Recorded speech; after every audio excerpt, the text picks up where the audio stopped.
Olá, como é que vai? Tudo bem? E aqui, mais uma vez, uma pessoa, vocês vão ver muito eu falar isso, mas é verdade, pessoas feito Wagner Madeira, que eu apenas conhecia pelo nome, nos torneios de jogos abertos, os grandes torneios de equipe em São Paulo, campeonatos brasileiros, um jogador forte, perigoso, hoje um professor universitário na área de literatura, então a gente vai ter aí Pangos Famanga para dar uma reforçada. Se você é pai, tem pessoal pequeno, bota para assistir, porque a gente vai falar um pouquinho de livros, logicamente com xadrez, depois a gente fala um pouco mais fora do xadrez, para incentivar a leitura, mas eu quero que vocês conheçam o Wagner Madeira, uma pessoa que ela é extremamente lúcida com os seus argumentos, uma pessoa refinada, bastante agradável, tem um sorriso fácil, né?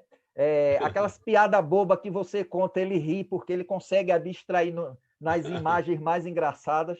Então, seja muito bem-vindo, Wagner. Muito obrigado pelo carinho, pela disponibilidade e mais ainda, que eu repito em todo o vídeo, pela coragem, porque já me perguntaram alguns, oi, qual é o roteiro, qual é as perguntas? Eu digo, ó, a pergunta é quando você começou a jogar e depois a gente faz o checkmate emocional, que são mensagens, momentos especiais, mas a gente vai navegar na sua história, porque eu acredito que contar a história é uma das transmissões de conhecimento mais milenares, mais antiga, é da época do mais velho contando para o mais novo. Eu me lembro o meu avô conversando comigo na varanda, contando ele gerando o dinheiro dele, as dificuldades e tudo, como também o índio. Então, esse bate-papo ele é bem descontraído, mas eu quero que vocês entendam que aqui o que ele vai dizer não é nada de ficção. É emoção, experiência de vidas e até desafios. Mas está aí um professor universitário, e mesmo que não esteja jogando ou não, que eu ainda não perguntei, mas é uma pessoa que vai falar de xadrez com bastante suavidade. Então, aproveite como um grande vinho, tomando aos poucos para se deliciar dessa degustação de conhecimento. Wagner, seja muito bem-vindo. Está com você, se apresente e depois eu faço as perguntas.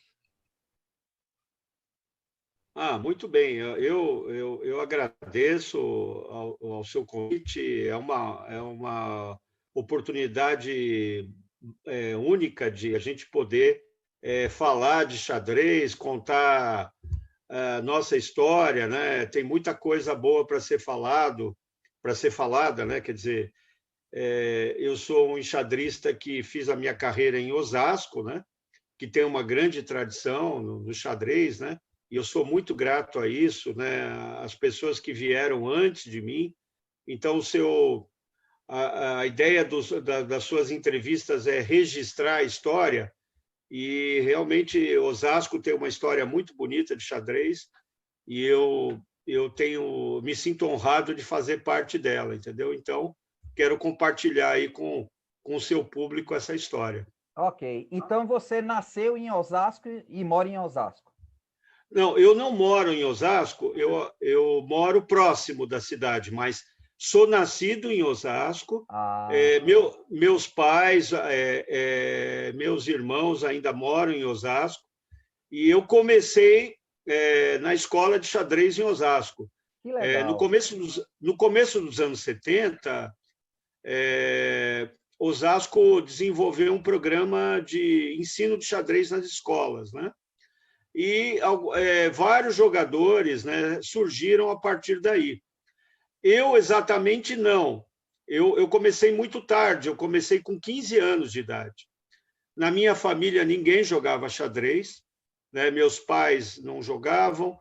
Eu acabei aprendendo com um primo que morava próximo e comecei a jogar com o meu irmão, até que, quando eu estava fazendo o colegial, noturno, apareceu um cartaz de um campeonato colegial de xadrez em Osasco.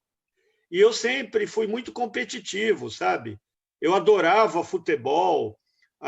Quando eu não estava na escola, eu estava jogando futebol, né? Quer dizer, sempre aliás, tem uma história... tem uma história de futebol e xadrez que eu posso contar mais tarde, que é muito interessante, que envolve até o Kremlin. envolve até o Kremlnik. Que legal, com certeza. No mundial em Guarapuava, que teve um Brasil versus o resto do mundo, viu? Que bom. Então, deixa eu lhe perguntar, você lembra quem foi seu primeiro professor de xadrez, assim, o nome? Lembro. Lembrar, mesmo que ele tenha falecido. Tenho amizade... Isso é histórico. Tá entendendo? Não, tenho amizade até hoje com os dois. Professor José Rosa e o professor Nivaldo Freixeda. Rapaz, Nivaldo e José Rosa, tenham saúde aí, porque a gente quer ver se ele entrevista também, viu? Se puder, pois é importante. Não, é verdade, eu posso depois até passar o contato para você. Então, Osasco tinha um serviço de xadrez, né, mantido pela prefeitura, e o Nivaldo Freixeda e o José Rosa eram professores. Então, comecei tardiamente, né, para os padrões de hoje, que a garotada começa com 6 anos, 7 anos de idade, eu comecei com 15 para 16, mas tive neles ótimos professores e havia toda uma geração em Osasco de bons enxadristas, alguns os melhores do Brasil, como é o Silvio Cunha Pereira. Né? Exatamente. Então, o Silvio é de Osasco. E além do Silvio, tinha o Antônio França e muitos outros, né? O Antônio Rezende, que é mestre internacional agora, né? Nós tínhamos uma geração, em meados dos anos 70, de grandes jogadores, né? E eles me influenciaram muito positivamente, né? Não só os professores, o Nivaldo e o Rosa, mas essa geração, a gente tinha um caldo de cultura de xadrez na cidade, né? A gente respirava isso frequentando a escola de xadrez da época, né? E a gente foi se desenvolvendo, se formando e partindo também para a competição, né? Entendi. Sempre tivemos uma vocação para competir. Interessante que isso que você está falando também bate com a história de Ricardo Teixeira, que a gente entrevistou, e ele disse o seguinte, que o Rio tem aquela parte inicial de Machado de Assis, Oswaldo Cruz, Trompovski e tal, mas ele disse que quando São Paulo começou a se industrializar, todos os grandes jogadores foram para lá e São Paulo ficou conhecido pelo Rio de Janeiro, segundo Ricardo Teixeira, como a antiga União Soviética, porque tinha muita gente de alto grau aí forte, mesmo na época de 70, antes de o match de Fischer e Spassky, né? Então, é aquela história, você começou um pouco mais tarde, mas em compensação, já tinha o domínio da leitura, que isso é uma coisa que acelera, e já entra num clube de ponta, né? Com gente forte. Né? Não, então, realmente, essa geração de enxadristas me influenciou positivamente. Esse primeiro campeonato que eu te falei, colegial, é claro, no primeiro campeonato a gente não vai bem, né? É verdade, tudo é novo, né? Era tudo muito novo para mim, mas foi um grande estímulo, porque eu acabei conhecendo pessoas, algumas delas eu já até conhecia na área do futebol, que a gente acabava se encontrando. Mas aí eles me indicaram livros, né? Então, os meus primeiros livros são aqueles que muita gente cita, né? O do D'Agostini, o Xadrez Básico, aquele laranjinha lá do Smyslov com as partidas selecionadas. Partidas seletas. Legal. E também o Lições Elementares de Xadrez do Capablanca, né? Então, a partir desse campeonato colegial, eu consegui ter acesso a esses livros, né? E que eram os únicos que eu tinha contato ali em português, né? E comecei a estudar xadrez e aí não parei mais, porque um mundo se abriu ali, né? É incrível. Eu deixei praticamente o futebol de lado, outras coisas de lado, né? Eu me lembro de colega me chamando para jogar futebol no final da tarde. Eu falei, não, estou estudando xadrez, né? E isso o colega falou, não, é uma loucura, né? Não, você está maluco, você está sozinho aí, né? Eu falei, não, eu estou vendo aqui, uma partida importante, eu estou estudando, tal. Então, realmente, eu tive contato com uma literatura que me fascinou e o mundo se abriu ali, né? Se descortinou, né? E até hoje a gente está sempre Ô, Wagner, aprendendo. deixa eu lhe perguntar uma coisa, que eu tenho Ah, perguntado para todos e cada um dá uma resposta diferente e interessante. Nenhum é ah, descartável. Por exemplo, eu, quando fui para o primeiro torneio, eu fiquei tão encantado com aquele silêncio absoluto, porque eu era uma criança hiperativa. Então, quando eu vi aquilo, eu disse, eu quero estar aqui. Aquele silêncio, todo mundo concentrado. sei. E olha que eu era muito iniciante. Quando eu vi um torneio, eu fiquei muito encantado pelo silêncio. Outras pessoas dizem que era pelas peças, tal. Quando você entrou num torneio, ó, tá escrito tal, mas quando começa aquela área que você diz, ó, agora eu tô dentro do torneio, né? Vou me sentar, tal.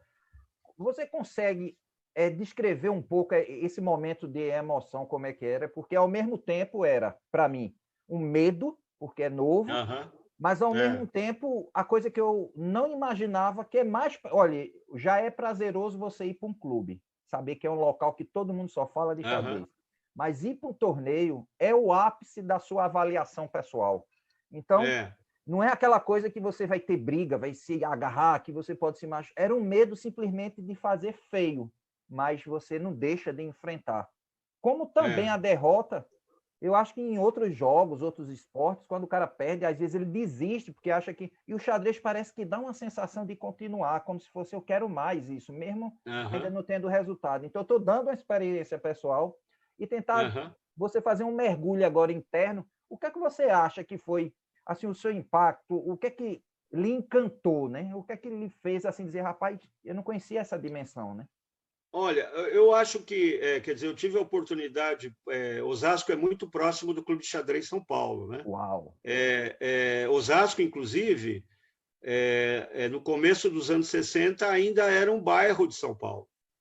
Depois que, em 62, que houve a emancipação política da cidade, né? Entendi. Então, Osasco fica no extremo oeste da capital, né?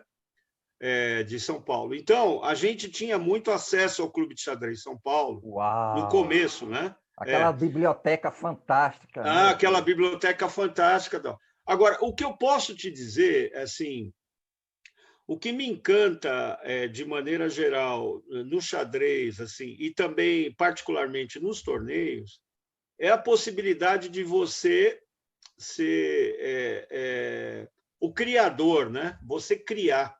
Você fazia a Você, sua você, obra, né? você faz a sua obra, você é o responsável pela sua partida, né? Eu que estava acostumado a jogar futebol, né? E cheguei a jogar na seleção do meu colégio e algumas equipes lá de Osasco, tal. Você joga por uma equipe. No caso do xadrez, quando eu comecei, eu tive a oportunidade de jogar, quer dizer, torneios individuais. Quer dizer, você é o responsável pela sua obra, né? Como você falou. Você é quem vai criar. Então, o xadrez, para mim, tem esse fascínio, né? De você poder exercer a sua capacidade criativa, né? E jogar uma boa partida, né? E fazer um grande torneio, etc. Né? É claro que a gente nem sempre consegue isso, mas esse é um desafio que a gente vai sempre tentando, tentando. Então, para mim, o que ficava muito era isso, né? Como eu te falei, meus pais não jogavam, não acompanhavam de perto. Quer dizer, o meu vínculo com o xadrez foi uma iniciativa bem pessoal, bem particular. Você, quando nessa fase aí de 15, 16 anos, você era muito intrínseco, muito calado, muito na Não, sua? não, Não. não, não. Eu acho que era uma pessoa até extrovertida. Cheguei a participar de peça de teatro, fui Ah, orador, fui orador da turma na formatura isso é muito bom, de você dar primeiro esse grau. depoimento para as pessoas não Né? achar que é um rótulo, tem que se Não, não, começar a então, fazer esse matemática rótulo, porque vai ser bom a xadrez, não é assim é, não, pessoal, não é assim o não. rótulo, esse clichê, né? Por exemplo, eu acabei, anos depois, indo fazer faculdade de letras. Eu não Vai. sou da área de exatas, eu não E sou da área de matemática, de exatas, né? Eu sou da área de humanas. Eu sempre gostei de literatura, principalmente a partir da época de colégio, né? Do segundo grau. Eu fui me aproximando dos grandes autores da literatura brasileira, principalmente. Então, esses clichês em relação ao xadrez nunca me pegaram forte assim, não, né? Porque existem muitas exceções, né? A gente fica imaginando o jogador excêntrico, o jogador nerd, né? Mas no xadrez a gente vê muitos casos diferentes. E eu posso dizer que eu sou uma pessoa extrovertida, eu nunca tive esse. Agora, como eu falei, eu descobri no xadrez uma possibilidade de você criar, né? Quer dizer, esse lado artístico do xadrez, eu acho que é o lado que mais me encanta ainda hoje, né? Você poder apreciar uma partida, né? Apreciar uma criação de um grande jogador. Isso é uma coisa que continua me motivando até hoje, desde o início até hoje. Que coisa boa, que coisa boa. Então, pessoal, é para vocês verem que depende de pessoa para pessoa.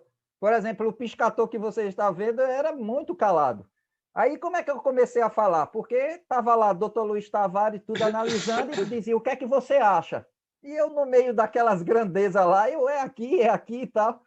Mas eu fico muito feliz porque você é mais uma pessoa de vários que deram entrevista para mostrar que não existe essa relação direta, não. Alguns casos, por exemplo, os melhores do mundo são atitudes iguais ao melhor advogado do mundo. É uma dedicação muito focada, às vezes fora do comum, mas aí são as exceções, né? São as pessoas que realmente têm um amor fora do comum. Mas isso não despreza também quem gosta e consegue conciliar com outras coisas.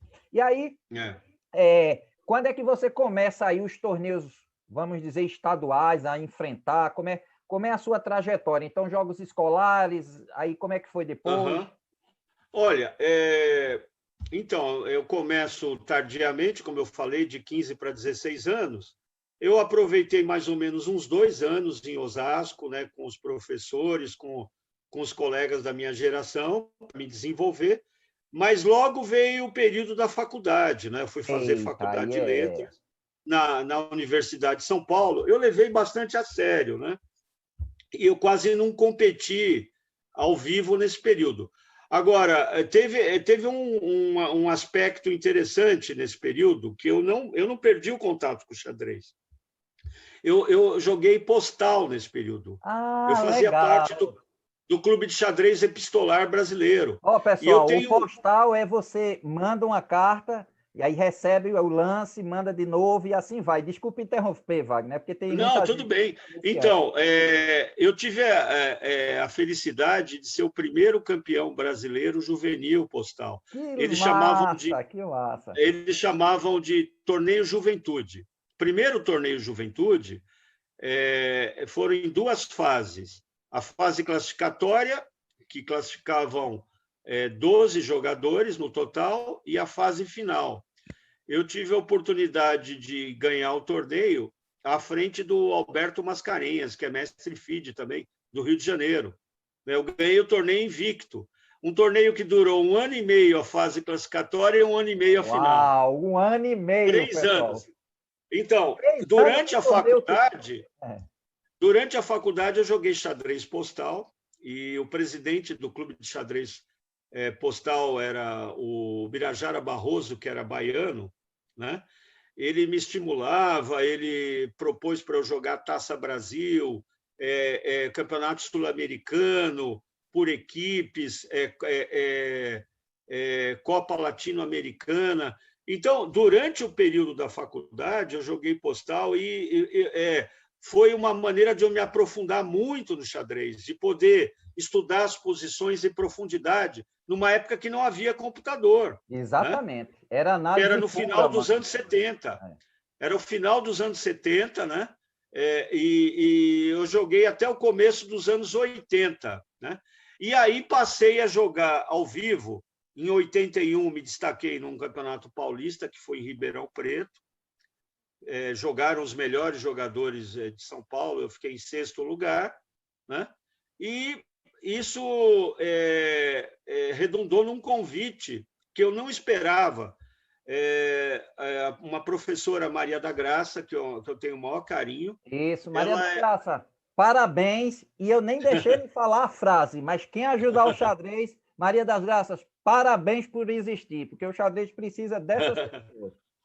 Então, ela me convidou para ser o técnico de xadrez da cidade de Oh, coisa Osasco. boa. Eu nunca imaginava, o Piscator, eu nunca imaginava um dia trabalhar como professor de xadrez. Eu me imaginava sendo um professor de português, de literatura, que era a minha formação na universidade. Aí eu terminei a universidade e ela me fez o convite e eu comecei a trabalhar em fevereiro de 82. Que Né? massa, que massa. Então, e aí dei uma sorte, assim, eu tinha um bom relacionamento com os enxadristas de Osasco e consegui formar uma equipe de alto nível Que só com bom, jogadores de Osasco. que Só com bom. jogadores de Osasco. Entre eles, o Silvio Cunha. Né? Ô, rapaz, que E coisa a boa. gente, já no primeiro ano, nós ganhamos os Jogos Abertos do Interior, em 82, né? Que foi realizado em janeiro de 83, porque teve meningite em São Paulo e foi adiado por 3 meses. Entendi. Né? Então, em Rio Claro, nós fomos campeões dos Jogos Abertos. Uma equipe que tinha o Paulo Rezende, que é irmão do Antônio Rezende, o André Teles, o Edson Marques, o Silvio Cunha Pereira. Eu tive a oportunidade de formar essa equipe e isso foi, digamos assim, um pontapé inicial para Osasco começar a se destacar nas competições Entendi. estaduais e nacionais também, entendeu? Isso é muito gratificante, né? Você vê seu trabalho produzindo novos valores. E Wagner, você acha, isso é subjetivo, mas você fica à vontade aí para explicar. Você acha que nesse momento do convite, que foi assim impactante, não foi esperado, você acha que a maior parte do percentual da sua decisão é o que todo mundo fala no xadrez, que quer deixar uma contribuição ao xadrez pelo que ele adquiriu? Olha, veja, Porque, você por exemplo, eu não sei você, mas você pode falar também. Eu, quando fui fazer o vestibular a primeira vez, eu me senti como uma partida de xadrez. Aquelas perguntas que não sabia, deixava para analisar depois, como se fosse uma variante mais complicada. As mais fáceis ia matando. Quer dizer, hoje você vê cursos ensinando como fazer prova, mas o xadrez vai lhe dando umas habilidades que, durante um teste, principalmente seletivo, né? Você fica muito à vontade com esse tipo de situação que é interna, né? É você com você mesmo.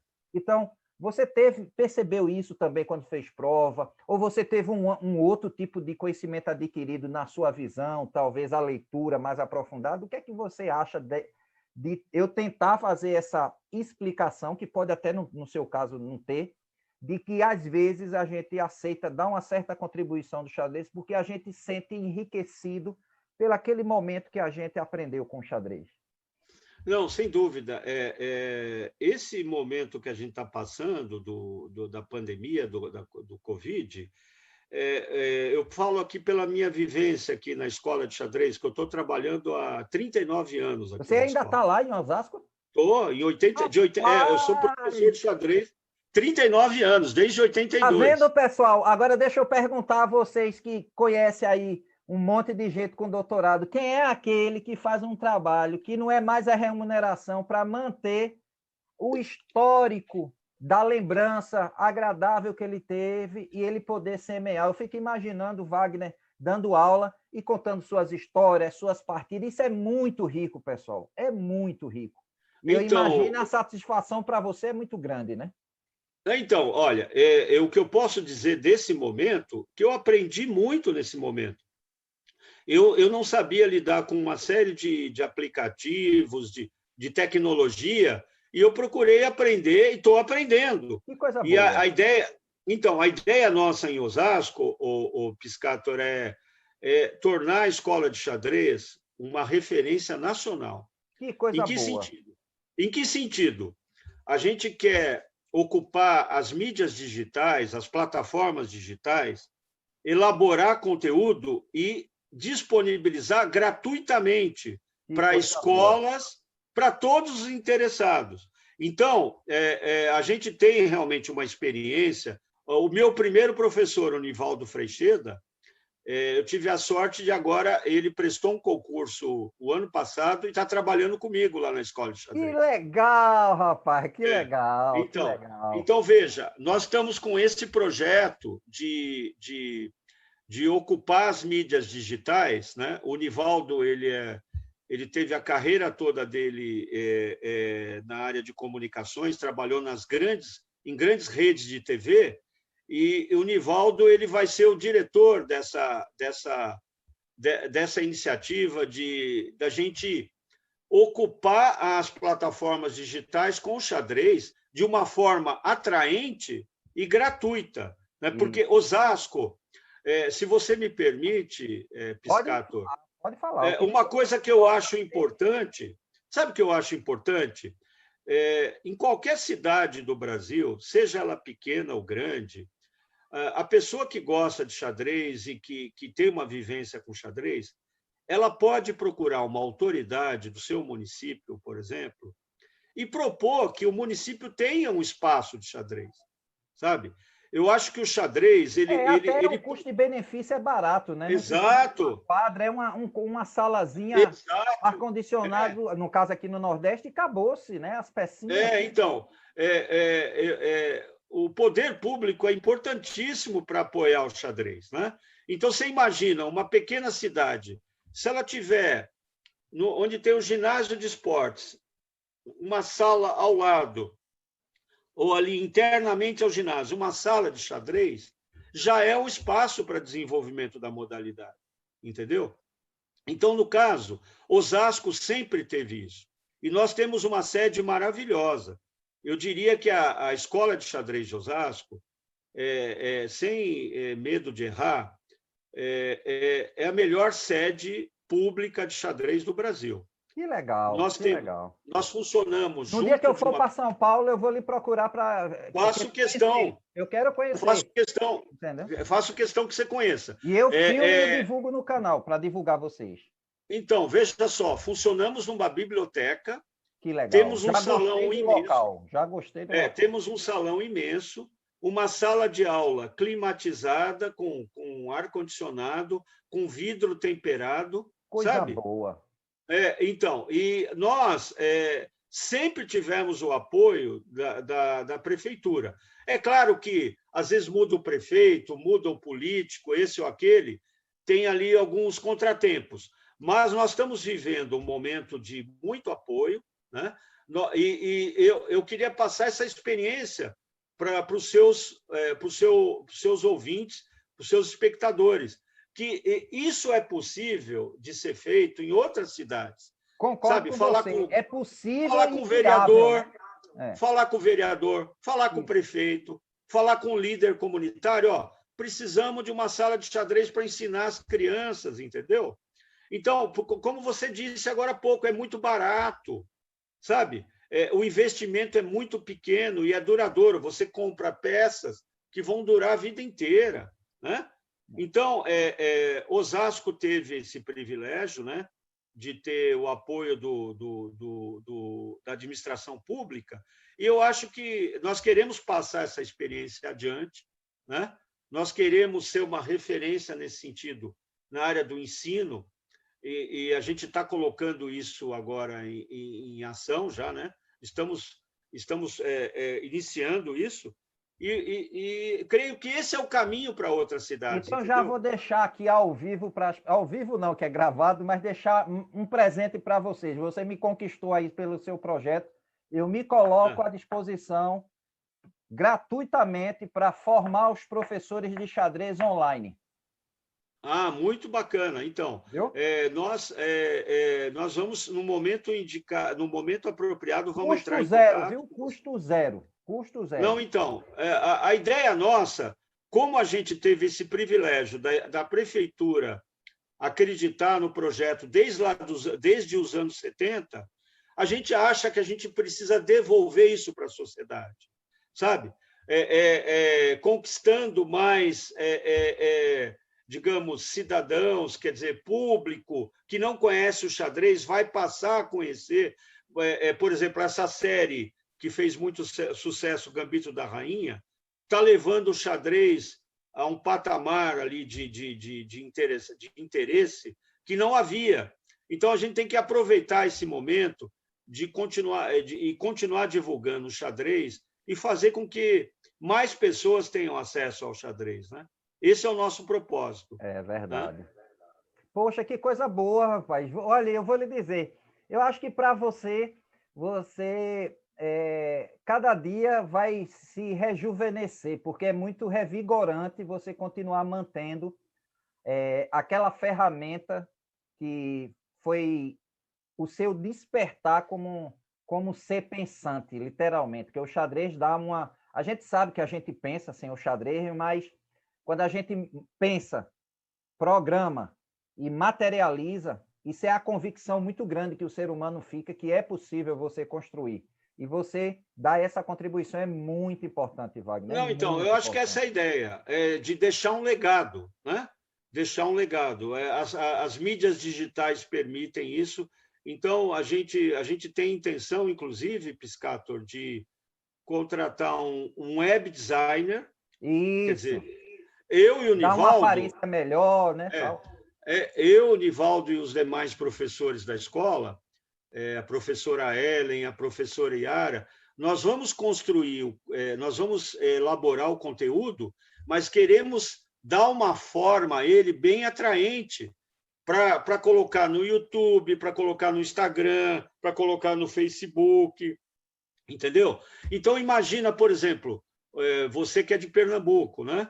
Imagina uma escola do... Eu que já joguei em Garanhuns, já joguei uma final de brasileiro em Garanhuns.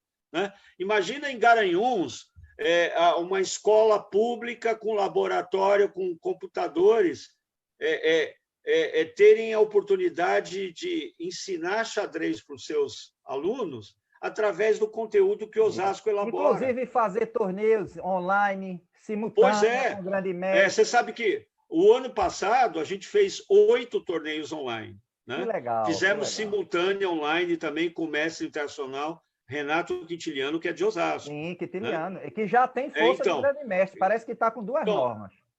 Olha, o Piscator, Osasco é a cidade, fora as capitais, com o maior número de titulados do Brasil. Sabia? Uau! Não sabia disso. Temos aí Silvio Cunha, que é mestre FIDE, eu sou mestre FIDE, o Antônio Rezende, mestre internacional, Renato Quintiliano, mestre internacional, Jefferson Peliquian, mestre internacional. É brincadeira. Né? E olha, tivemos no passado, por exemplo, eu treinei uma jogadora que ganhou um Pan-Americano, que hoje em dia quem ganha aquele Pan-Americano ganha o título de mestre FIDE. A Fernanda Hashizumi, por exemplo. Sim, já ouvi falar dela. Então, ela era de Brasília, o pai militar, foram morar nos arredores de Osasco para treinar em Osasco, e depois de 6 meses em Osasco, ela se tornou campeã pan-americana. Uau, que legal, que legal. Então, além dela, a Mônica Kurihara também. Então, nós temos uma cultura de xadrez competitivo muito forte. Mas a gente não quer ficar só nisso, a gente quer também fazer com que o xadrez seja mais, né?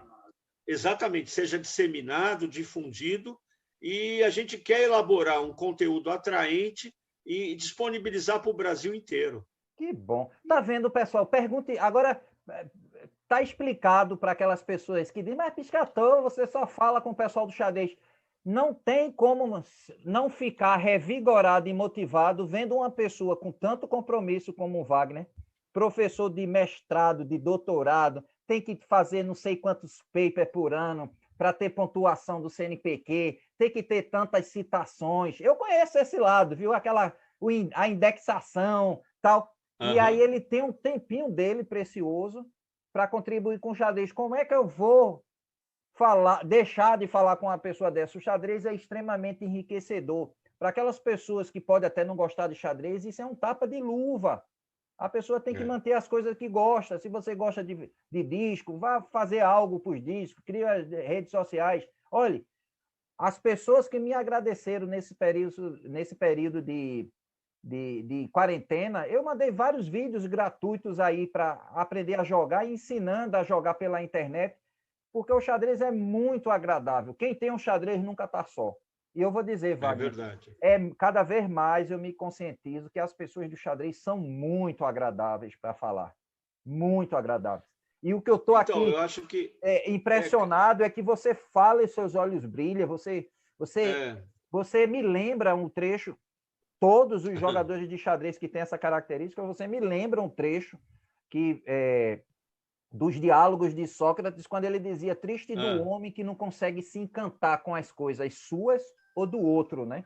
Então, é muito bom você ver uma pessoa assim, do seu calibre, uma pessoa catedrática tal, mas querendo fazer uma coisa que, a princípio, parece ser muito simples ensinar xadrez. Mas o que acontece de bem-estar para você e aquele que está aprendendo é muito gratificante. Não tem como. Não, então, realmente eu nunca perdi o encanto e eu queria dar até um testemunho aqui para quem compete, por exemplo, né, que, como eu falei, Osasco tem uma tradição de competição muito forte. Eu tinha uma experiência até 88, né, quer dizer, eu comecei em 74 e durante muito tempo eu ficava estudando xadrez pelos informadores, sabe, o Piscato? Eita, era o livro sagrado. E era sagrado, como você falou. Eu ficava vendo aquelas partidas, eu imaginava que os jogadores não erravam, né? que eles eram monstros sagrados, né? Até que eu fui ao Campeonato Mundial Juvenil na Austrália, em Adelaide, acompanhando um jogador de Osasco, que eu não citei ainda, é o melhor jogador de Osasco de todos os tempos, mestre internacional, Roberto Watanabe. O O Watanabe foi Watanabe, sim. campeão brasileiro absoluto, né? Ou seja, Osasco tem um jogador que foi campeão brasileiro absoluto. O Watanabe foi Avise a campeão ele para também participar da entrevista. Diga a ele que Não, está de tá portas certo, vou abertas. avisar sim. Então, veja, fui acompanhando o Watanabe, né, que, como eu disse, é o melhor jogador da história do xadrez de Osasco. E olha que Jogava nós uma temos o Renato. francesa como ninguém, viu? Eu vi uma partida de francesa. Pois é, ele tinha uma dedicação incrível, ele estudava muito, né? Então, eu fui acompanhando a equipe brasileira, né? O Roberto Watanabe jogando o absoluto e a Virgínia, que era do Rio de Janeiro, né? Que é cirurgiã, dentista, uma coisa assim. Ela enxadrista até hoje, né? Ela jogando feminino. E lá vendo os jogadores, eu tive a oportunidade de ver Ivanchuk jogar lá, Eita! em 88, a Susan Polgar, Eita! a Copian, aquele jogador inglês, que agora está me fugindo o nome, que é um dos... o Adams. Adams, né? Então, o torneio foi ganho por uma zebra, um azarão, que é o Lautier. O Lautier, né, ganhou. Foi o Lautier, o francês. Né? O Ivanchuk era o... e estava também o Gelfand no torneio. Gelfand. Campeão mundial. Então, eu tive a oportunidade de ver os jogadores ali a 1 metro deles e via como eles ficavam nervosos, ficavam tensos, como eles erravam. Quer dizer, né? Caiu aquela capa que são seres evoluídos. Exatamente. Né? Aí eu falei, não, isso também é para mim. Eu posso jogar, eu posso competir em alto nível, eu posso melhorar e está ao meu alcance. E eu voltei da Austrália, né? Eu tive a oportunidade de ficar lá 1 mês, voltei motivado para estudar, né? E tanto é que não demorou muito. Osasco foi 4 vezes campeão brasileiro interclubes, que é um recorde absoluto. Nenhuma equipe ganhou tantos títulos brasileiros interclubes como Osasco. Eu participei das 4 campanhas e passado 2, 3 anos, eu jogando aí em Recife, eu fiz uma norma de mestre internacional numa Copa Latino-Americana. Por quê? Porque eu vi que estava ao meu alcance, era possível. Né? Quer dizer, o lenço caiu, né? O lenço caiu. Né? Exatamente, porque a gente tem esse hábito de sacralizar, né? Isso não é para mim, está longe do meu alcance. Concordo. Todo mundo pode progredir. Né? Olha, Basta... É tão importante isso que você está dizendo, porque uma vez eu disse isso para algumas pessoas do xadrez, eles ficaram me zonando, perturbando, que eu disse assim, olha, porque eu sempre tive essa sensação de que se você está convivendo com os melhores, no mínimo, você vai melhorar. Não estou dizendo que vai ser o melhor do mundo, mas o convívio é muito importante, porque você analisa exatamente isso, não é só o jogo. São personalidades diferentes, e aí você chega à conclusão, como você deduziu, de, peraí, pô, eles não são diferentes de mim. Agora, é lógico, tem uma bagagem de experiência, muito tempo de competição, jogando, estudando, mas você vê que a possibilidade só é possível vendo, porque às vezes tem muitas falácias, né? Tem muito endeusamento, né? Mas isso é muito importante, esse seu depoimento de mostrar isso, né? Você constatar com seus próprios olhos, né? Porque aí eu pude constatar e a partir disso eu voltei, digamos assim, disposto a ser um profissional de xadrez na parte competitiva também, entendeu? Que legal. Aí eu perdi, digamos, aquele receio, aquela dúvida que eu tinha, né? Isso não é para mim, isso está longe do meu alcance. Não, eu percebi que era possível chegar, quem sabe, um dia me tornar um mestre de xadrez, né? Então, eu acho que isso está ao alcance de qualquer pessoa, né? Desde que sabe conciliar, né? Tempo, seja organizado, tudo, né? Exatamente, que busque um treinamento adequado, né? Sistemático, adequado, exatamente. Exatamente. Eu acho que qualquer enxadrista pode chegar lá. Agora vamos entrar numa parte aqui que eu estou me coçando, que é a parte dos livros, né? As partes do livro. E olhe, eu sei aonde eu estou entrando aqui, é um professor de literatura. A minha salvação é que ele se especializou em literatura brasileira, mas com certeza ele vai poder fazer contribuições interessantes. Então, de início, Madeira, eu te pergunto o seguinte: quando você fez a decisão pela literatura, você com certeza já tinha um hábito bastante forte de ler livros de xadrez, e detalhe, o livro de xadrez ele requer um pouquinho mais de tempo, porque às vezes você tem que montar posição por posição. Por exemplo, eu deixei até aqui que eu uso isso aqui como exemplo. Esse é o Finais de Maiseles. Está até velhinho, com a capa velha aqui. Certo. Eu comprei ele em 86. Foram 3 anos para eu ler esse livro todo. Por quê? Porque eu fiz cada exercício desse. E mesmo assim, tem que ficar revisando, se não esquece. Então, eu acho que quem, como você, chegou a ter uma norma de MI, quer dizer, atingir uma força de mestre internacional, mas ainda não tem o título, mas isso determina uma força, você, com certeza, você desenvolveu uma leitura muito forte. E aí eu pergunto, quando, logicamente, você vai ler parte técnica, os clássicos, diversos estilos, tal, crítica literária, tal, mas a questão de ler, você já entra com um pé mais forte, né? Em relação àquele que não está tão habituado. Aí eu pergunto, isso lhe deu um diferencial? Ou você diz, Piscator, depende muito. Por exemplo, tem alguns assuntos que eu gostava, outros não. O que é que você poderia dizer nesse primeiro semestre, quando você entra assim? Olha, eu realmente, desde do colégio, eu tinha um interesse muito grande pelos livros, né? Pelos clássicos. Agora, eu acho que o que foi preponderante foi o exemplo de uma professora. Eu tive uma professora que já tinha uma certa idade à época, a gente chamava ela carinhosamente de tia Laura. Tia Laura. Ela deu aula para mim, para a nossa turma no colégio, e ela tinha uma paixão tão grande pela literatura que nos contagiava no bom sentido. Né? Que legal. Ali eu me decidi, eu falei, não, tenho certeza que é isso que eu quero. Eu sabia que a carreira de professor de português, de literatura, não seria uma carreira que eu iria ficar rico, né? Que eu iria ganhar muito dinheiro, mas eu acho que o meu vínculo com a literatura e com o xadrez passa muito pelo prazer que eu tenho em fazer as duas atividades. Eu estou entendendo, é como se você dissesse o seguinte, Piscator, eu estou chegando no meu planeta novo e estou fincando duas bandeiras que, independente de dar dinheiro, eu vou colocar como hábito de Pois vida. é. Né? E não me arrependo até hoje.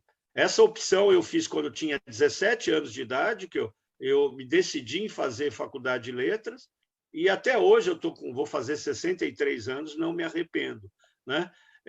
Muito pelo contrário, eu acho que eu conquistei muitas coisas de uma maneira, digamos, digna, no sentido que é fruto do meu trabalho como professor, da área de letras, né, de literatura, e na área do xadrez. Né? Eu Que sempre legal. me... Tanto é que o meu mestrado, que é sobre o Machado de Assis, eu procuro trabalhar na obra do Machado, Esaú Jacó, que é um romance que eu recomendo. É um romance que o Machado, no capítulo 13, ele coloca o andamento da narrativa como um jogo de xadrez, entendeu? Eita! Eu Eu não recomendo esqueci. Agora para você me influenciou. os seus espectadores, olha, eu recomendo, porque o Esaú Jacó ele vai trabalhar a passagem do Brasil monarquista para o Brasil republicano. Né?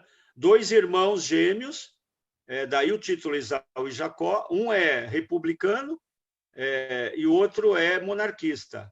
Né? O Pedro é monarquista e o Paulo é republicano. E eles vivem brigando. E o Machado joga com tudo isso de uma maneira admirável.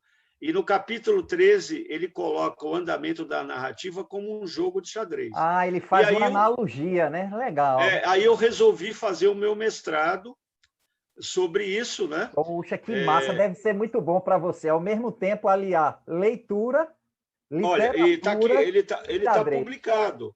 Que O mestrado está massa. publicado pela editora Ana Blume. Que Né? massa, que massa. Machado de Assis, Homem Lúdico, uma leitura de Esaú e Jacó. Então, eu estou falando isso porque eu pude aliar as duas vertentes da minha Isso formação, é muito belo. Isso o é muito xadrez e a belo. literatura. Né? Perfeito. O Machado, você sabe que participou do primeiro É, torneio oficial no Brasil, ele foi precursor. o primeiro secretário da fundação do Clube de Xadrez do Rio de Janeiro. Pois é, então. Então, o Machado adorava xadrez, ele pedia para o Joaquim Nabuco mandar diagramas de jornais da Europa. O Nabuco era diplomata, né, e muito amigo do Machado, e ele compôs, né, tem aquele clássico Matin 2 que ele compôs, né, um problema de xadrez. Então, eu tive esse privilégio de fazer o mestrado sobre a obra do Machado, mais particularmente o romance Esaú e Jacó, e pude aí unir essas duas vertentes, o Que xadrez e a coisa literatura. boa, rapaz. Eu fico imaginando o seu prazer de estudar isso, né? Porque você pode dar, com certeza, você deve ter feito uma análise do ponto de vista literário, explicando e esmiuçando para aquele que não entendia de estratégia um pouquinho de xadrez, você dá um retoque que fica a obra realmente entendível para qualquer um dos lados que seja, né? Isso é uma coisa... Essa foi a ideia. Então, eu diria, por exemplo, como professor da área professor de xadrez, eu costumo também recomendar para os meus alunos o estudo dos clássicos. Né? Vou citar só um exemplo. Alguns anos atrás, nós recebemos na escola de xadrez, durante uns 2, 3 anos, 2 alunos idosos. Um vinha de Guarulhos, que é muito distante, e o outro vinha de Itaquaquecetuba, mais distante ainda de Osasco. Vixe Maria. Eles vinham 2 vezes por semana estudar xadrez em Osasco comigo. Que E coisa nós bonita. vimos, olha só o que nós vimos. Um deles é o Marco Seman, né? E o outro é o Edgar Palaikes. O Seman, que é de Guarulhos, ele doou para a escola de xadrez o livro de partidas completas do Paul Keres. Eita, eu sei qual é. Esse livro, para mim, é um dos maiores clássicos da literatura enxadrística.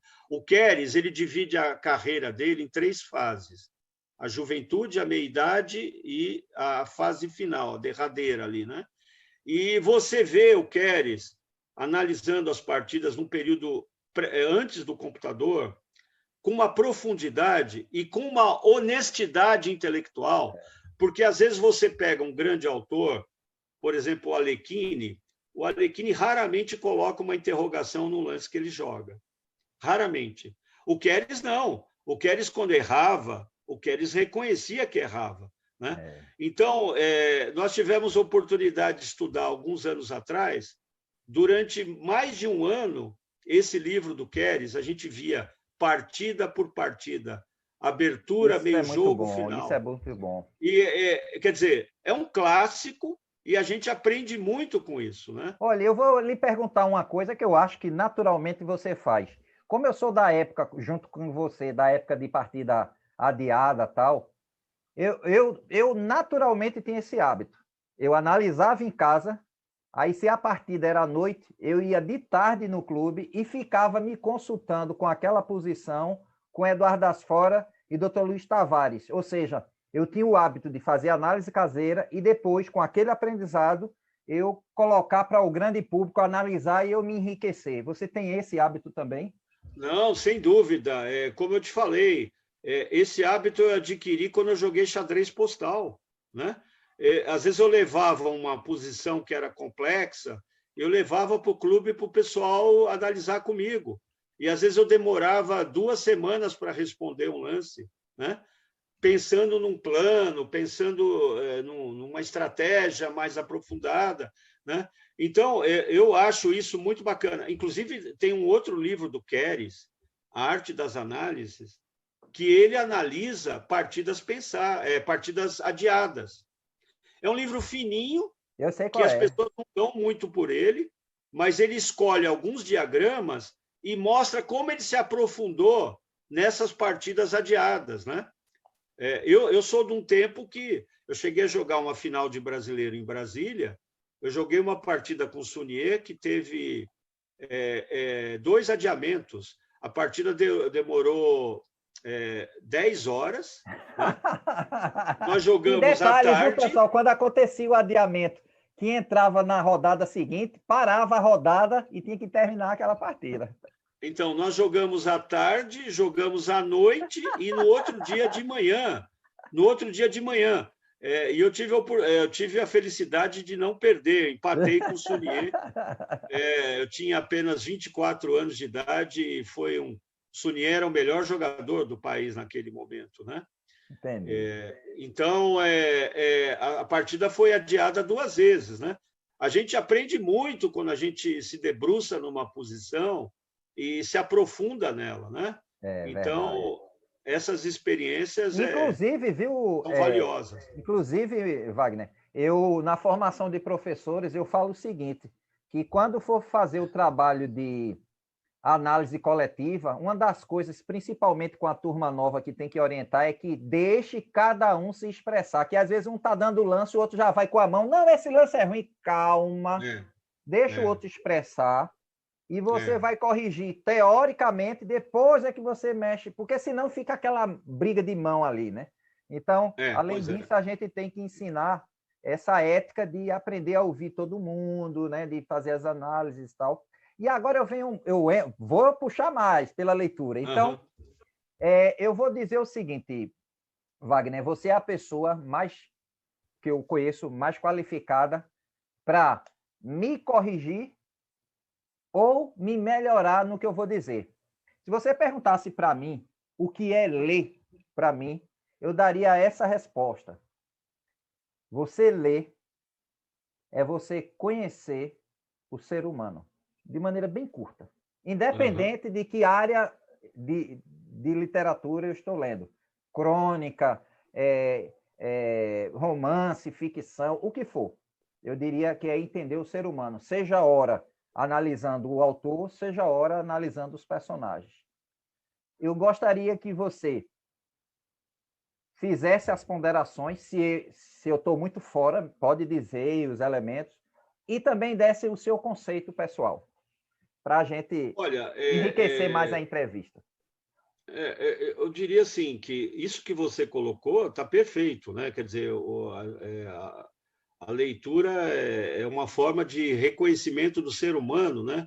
Seja ele lá do Afeganistão, seja ele de Osasco, seja ele do Recife, não é? Eu diria assim que a literatura ela está sempre expandindo, né, as nossas fronteiras, né, sensoriais, né, de conhecimento, não é? Então, eu diria também que o que eu poderia acrescentar é que todos nós, né, podemos, com a nossa experiência, e quando eu falo todos aí, eu estou pensando você como professor, eu como professor também, a gente tem um repertório, né? Nós temos uma história. E é importante a gente passar isso para os alunos, né? Digamos, tentando despertar neles o interesse pela leitura, né? Não trabalhar a leitura como uma obrigação, né? Isso. Mas assim como algo importante e espontâneo, né? Porque eu diria o seguinte, que nós, com esse repertório que nós temos, nós, de alguma forma, podemos cativar nossos alunos para a leitura, né?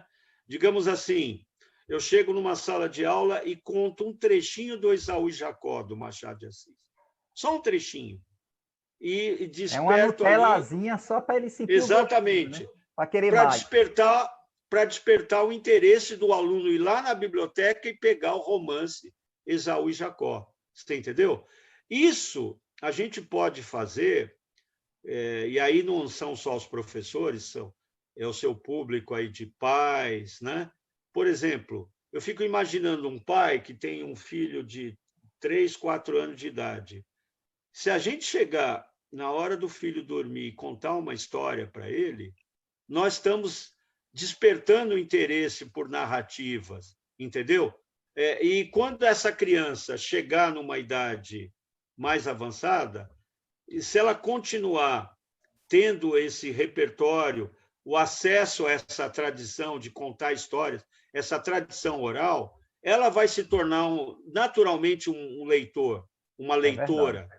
Você entendeu? E Então, eu acho que diga, pode falar. então, eu acho que a ideia é essa, de despertar o interesse, né?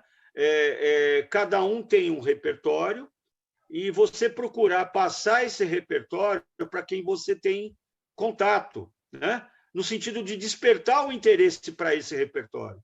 Inclusive, Wagner, me lembre que agora eu não cheguei a ler esse livro, mas eu cheguei a folhear numa livraria, que é um livro que eu não conhecia, da Cecília Meirelles, dedicada para a alfabetização. E ela é extremamente musicalizada, a leitura, sabe? Então, a Cecília Meirelles, além dela ser uma grande poetisa, né, uma grande poeta, né, da literatura brasileira, ela realmente tinha uma formação na área de pedagogia. Ela participou de trabalho em escolas, ela participou de congressos Tem da área de diversas crônicas pedagogia. também de escola, né? Isso. Então, ela pôde unir o trabalho dela como poeta e o trabalho dela como educadora, né? Ok. Então, esse livro que você mencionou é uma das facetas da formação dela e que foi muito rica. E eu vou Né? dizer, tem poucos pais que conhecem, viu? Qualquer um pode pegar para ler assim à noite com a criança musicalizada, poucos pais conhecem. Poucos pais, Eu não lembro agora o nome. E ela é uma poetisa que vale a pena a gente retomar, né? Você citou a musicalidade, né? Acho que os versos dela são muito musicais. Não é à toa que o Fagner, em começo de carreira, um dos LPs dele, ele musicou vários poemas da Clarice Lispector, da Cecília Meirelles.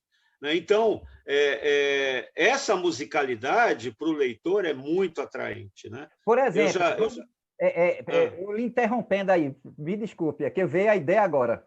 Por exemplo, eu não sei se você já leu algum livro como é o nome dele? Do Jean Tima, mas eu sinto na leitura dele, aqueles clássicos dele, Finais, Vitoriosos, tal, você sente que ele tem uma linguagem, não chega a ser musicalizada, mas ele demonstra ser um cara didático, ele tem tem humor. Por exemplo, ele lembra um pouquinho, mas muito distante ainda, um pouquinho daquela ironia do Nisovitz, né? Quando ele, o peão aqui está isolado, aí a peça do outro está rindo porque ele está isolado, é um ponto fraco, não sei o quê.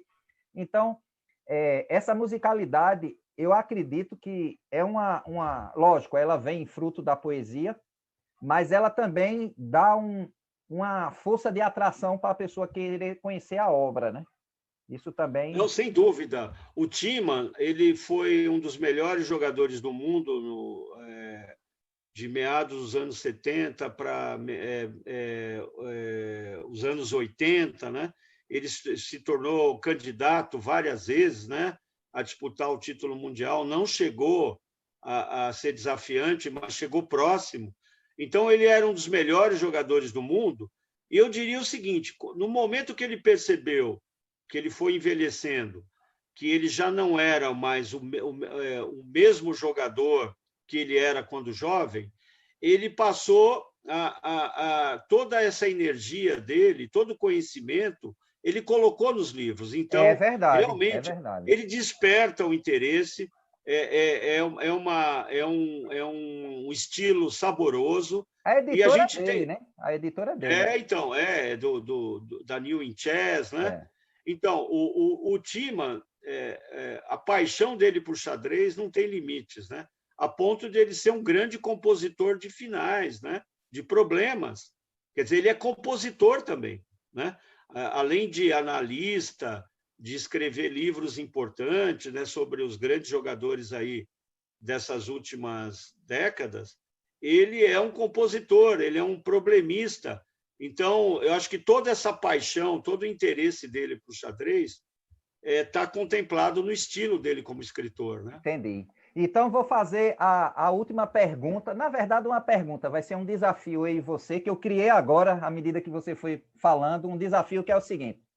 Você vai dar uma sugestão do que você já leu, pode ser literatura brasileira ou literatura internacional, né, conhecida mundialmente, o livro que você diria o seguinte, esse foi um livro que me impactou. Lógico que tem vários. Quem é leitor sabe que tem vários livros, tem diversos tipos de forma diferente de impactar, mas que você diria, esse é o livro que me impactou, como um divisor de águas. Tá. Olha, eu vou tomar a liberdade de citar duas obras, tá bom? Ótimo, ótimo. Tá. Uma, assim, como leitor, assim, por aquele leitor do prazer do texto mesmo, que, aliás, é uma das obras desse autor, é do Roland Barthes, Fragmentos de um Discurso Amoroso. Rapaz, eu já ouvi esse título, mas não sabia. Fragmentos do Discurso Amoroso. Vou anotar. É um livro delicioso. O que ele faz? Ele faz uma espécie de um dicionário das situações que envolvem uma pessoa que está apaixonada. Gostei. Fragmentos. Então, fragmentos do discurso amoroso. Do discurso amoroso. Então, esse livro é um livro de cabeceira, digamos. É um livro que eu me reconheci desde sempre. Para quem já foi apaixonado alguma vez, algum dia, vai se reconhecer lendo esse livro. Quer dizer, né? O livro seria uma lembrança constante que você não pode perder a paixão pelas coisas, né? O que o Sócrates falava, né? Ficar encantado. Nossa, com as coisas, né? Não, e ele é de uma... digamos, ele consegue interpretar o discurso amoroso de uma forma tão reveladora que você acaba se reconhecendo ali, né? Então, é um livro que eu recomendo para um leitor de qualquer área, né? Que legal. Certo. Agora, por exemplo,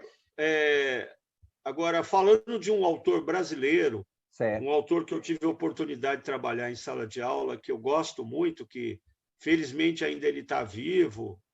Ele é um escritor de poucas obras. Ele escreveu uma novela, que é Um Copo de Cólera, escreveu alguns contos e escreveu essa grande obra que eu vou recomendar, que é o Lavoura Arcaica. Lavoura Arcaica é um romance do Raduan Nassar. Arcaica. Raduan Nassar tem uma história muito bonita de vida. Ele doou a fazenda da família para uma universidade estadual. Isso é real, não é o conto dele, não. É, É real. no interior de São Paulo, ele doou uma grande fazenda com o propósito que seja uma faculdade de agrimensura, de estudo da terra, né? De estudo das coisas da natureza, né? Da biologia, da flora, da fauna. E ele é um dos grandes escritores brasileiros contemporâneos, né? Ele escreveu essa obra Lavoura Arcaica, que, para mim, é uma obra-prima que vai estar, né, na história da literatura brasileira para sempre, né? Legal. Ele é de família libanesa, né, de imigrantes libaneses, Como é o nome e dele? ele vai colocar um pouquinho da história da imigração ali no romance, mas o romance é muito mais que isso, é uma prosa poética. Entendi. É um livro apaixonante, né, impactante, né, e que eu recomendo para os seus espectadores aí que acompanham seu canal. Legal. Pois eu É vou bem bacana. recomendar um, que é o seguinte. Ah, Para mim, eu vou fazer feito você, vou imitar seus lances. Vou também sugerir dois. O livro ah, que foi impactante para mim, que é conhecido, é o Dom Quixote. sim. Dom Quixote, ele, para mim, ele é o estudo completo da dualidade humana, né? Quer dizer, ora o Pança é o que botava ele no pé do chão, ora ele queria criar asas, feito... É idealista, né? Sem Mas, dúvida. mas, por exemplo, eu li esse livro aqui por curiosidade, não tinha ideia. Não é um livro clássico da literatura, é um Sim, livro sim. biográfico, histórico, que é o livro dos códigos. E aí você diz, o que é isso aqui, Piscatu? Basicamente, ele contando desde a época do Egito, como é que Sim. eles se comunicavam quando eram imperadores, então raspavam o cabelo do cara, pintavam as letras, depois deixava o cabelo crescer, aí depois enviava para ninguém ler a história, tal. E aí eu acho aqui, deixei até marcado para comentar a você, dizendo o seguinte, que tem um momento aqui que ele fala que onde se estudou muito código, essas coisas, foi no período da Segunda Guerra Mundial, né, para tentar desvendar o enigma, né, que era o Sim, sim. Certo. tinha computador, então criaram como se fosse uma máquina de datilografia que, além de criptografar rápido, descriptografava muito rápido. Uhum. E aí tem um trecho aqui, é impressionante. Eu juro a você, É, eu não sabia que esse livro tinha esse trecho de xadrez. E é muito é. legal. Então, o livro é interessante, mostrando diversas formas, como é que eles fazem e tal. Você Porque sabe que tem um filme, né? Você tem um filme sobre essa questão do código da Segunda Guerra. E um dos sabia que. não, é um documentário Então, ou um filme? não, é uma ficção. É Um de dos jogadores. Alan Turing, de Alan Turing. Então, Quebrando os números, é uma coisa assim, né? isso é. Um dos que quebraram o código era um enxadrista britânico.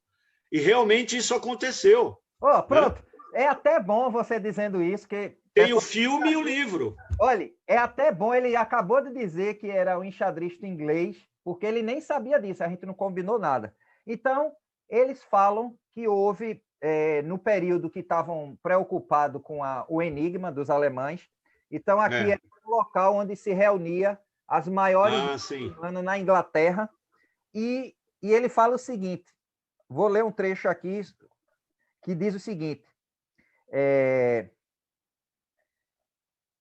a estratégia para quebrar o enigma deveria ser inovadora.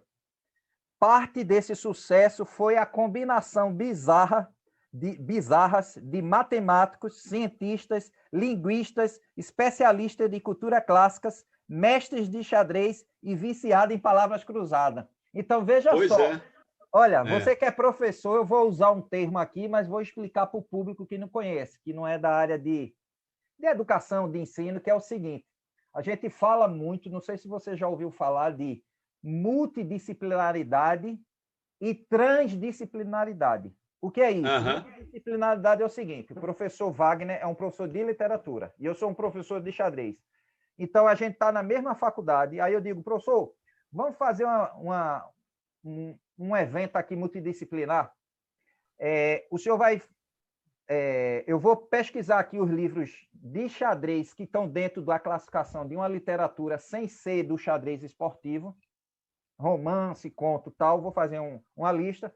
E o senhor vai fazer uma lista de livros, de poesias, de que for, de literatura que possa se comunicar, feito esse de Francisco de Machado de Assis.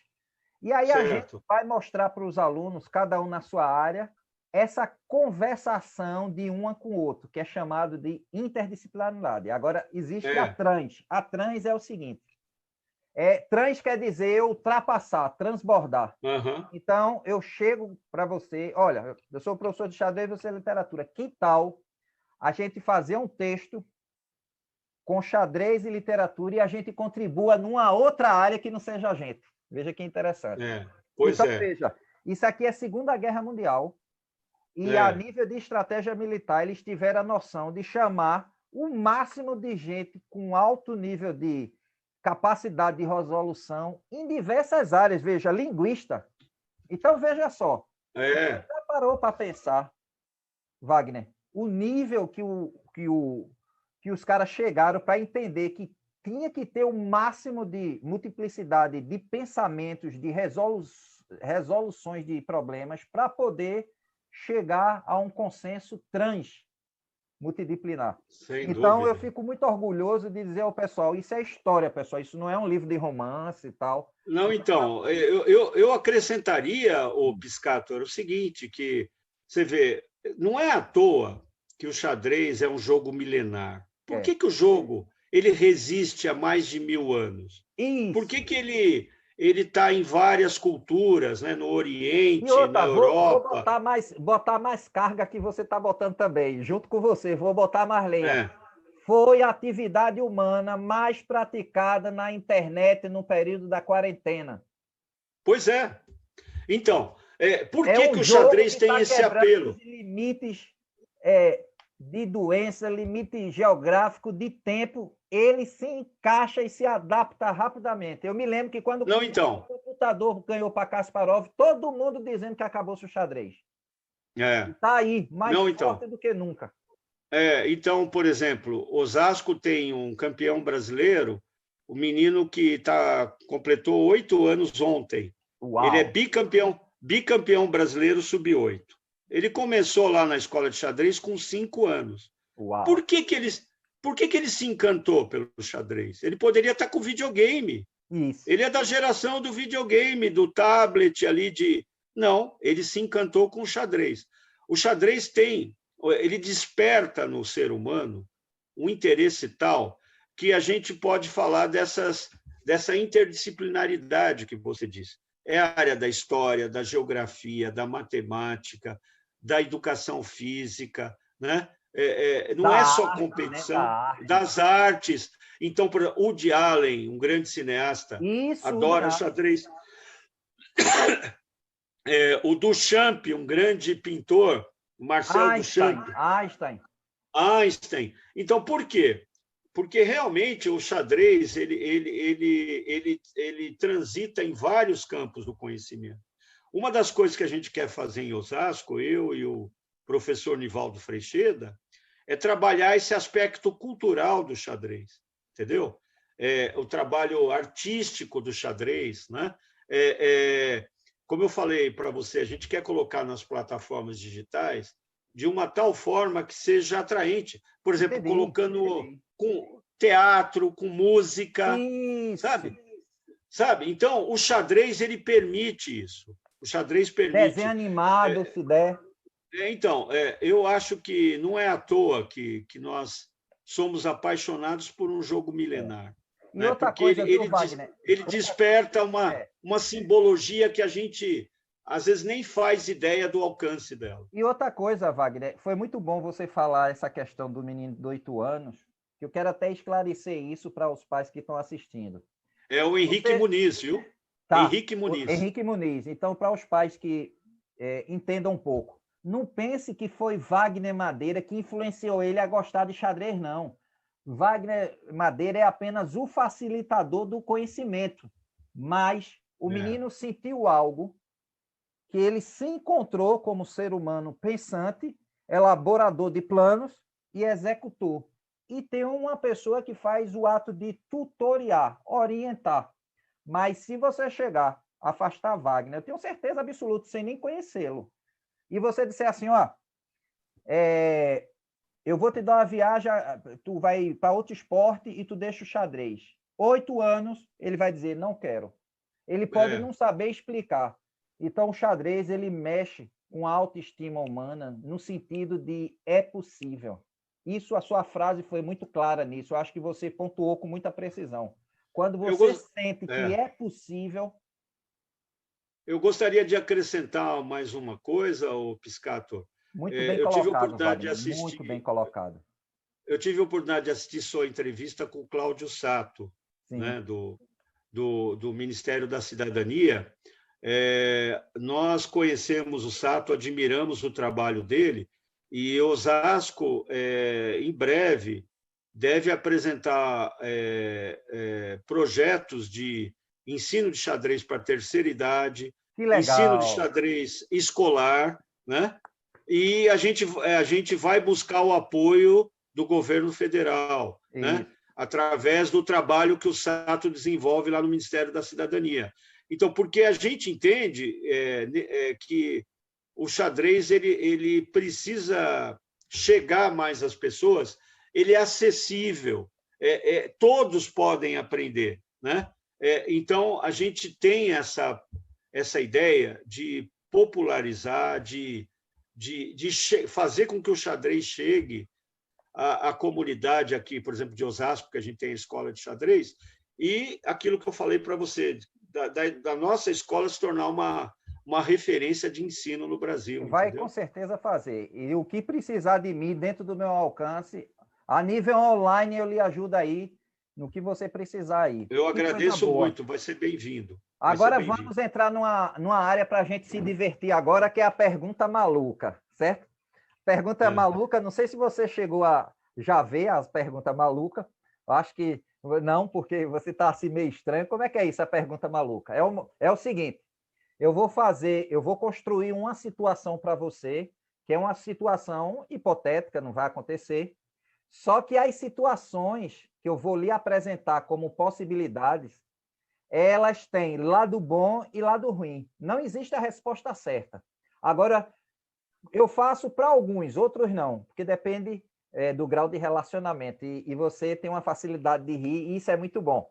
Porque e o público já está acostumado com essa pergunta maluca, porque a gente não quer saber qual é a alternativa que você escolheu. A gente quer que você justifique que essa alternativa vai ser melhor para você, para o seu bem-estar. Aí a gente aceita. Você não pode dizer, escolhi essa porque eu gosto. Não. Você vai ter que dar uma explicação com argumento. Agora, qual é o argumento? Não é argumento lógico, científico, é argumento da sua pessoa.